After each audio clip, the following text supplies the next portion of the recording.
Hello everybody and welcome to Civilicitopedia. Please subscribe now to get the latest ancient history news and independent research from around the world.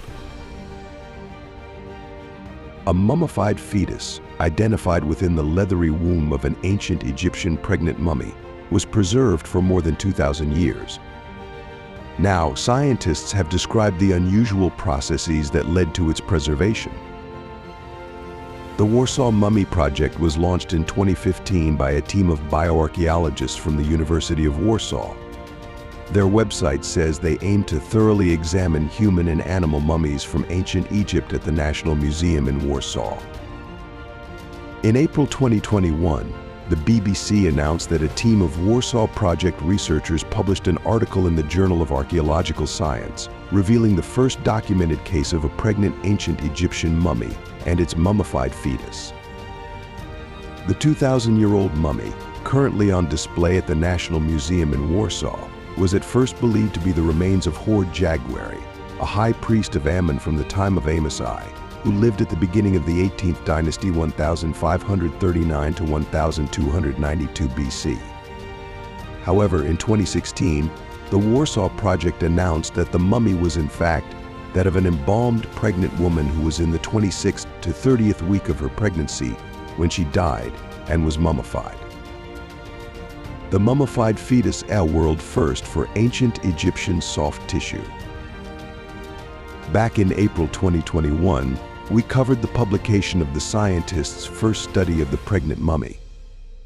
At that time, Dr. Warsaw Edgman, lead author from the Polish Academy of Sciences, told The Sun that while mummies of babies were found in the tomb of Tutankhamun, this was the first time a pregnant woman has been preserved with soft tissue. In April, Dr. Edgman said more research was needed.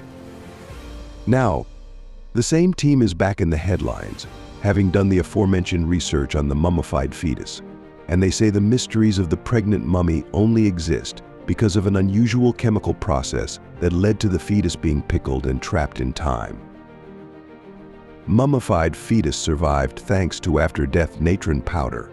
Professor Ozerk Schulk is co-director of the Warsaw Mummy Project. In a new paper published in the Journal of Archaeological Science, the bioarchaeologist explained that to dry, embalmers covered her with natron, a natural compound of sodium salts that was used extensively in prehistory across Egypt, Middle East, and Greece. The powder was mostly used like baking soda in cooking, medicine, and agriculture, but it also had applications in glass making and mummification. Natron acts as a natural disinfectant and desiccating drying agent, and it was the primary ingredient used in the ancient Egyptian mummification process. After removing the organs and packing the internal cavities with dry natron, the body tissues were preserved. Then, the cadaver was packed with dry nail mud, sawdust, linen, and dry cloths to make it more flexible in the afterlife. The scientists wrote in the new study that when the natron was spread over the pregnant woman, it caused formic acid and other compounds to manifest inside the woman's uterus, creating the perfect conditions for preserving the fetus. Thanks to high pH levels, mineralization occurred. Gardeners know all too well, as do doctors, that acid and alkaline levels pH in nature determine the success of all organic growth. pH is a measure of the relative amount of free hydrogen and hydroxyl ions in water, with more free hydrogen ions making for greater acidity.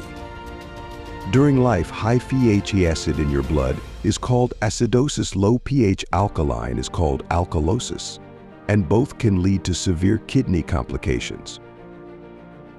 In the case of the mummified pregnant woman, the increased acidity served to preserve the fetus.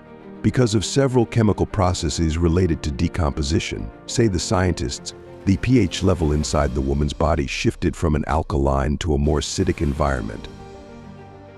The new paper explains that these acids caused the minerals trapped within the tiny fetal bones to dry out, and over time they mineralized or pickled. Dr. Ozark Stoke explained that the scans of the ancient Egyptian mummified fetus show the fetus mineralized skull, which developed the fastest, but hands and feet also appear on scans. These never formed with bones but left behind only dry tissues.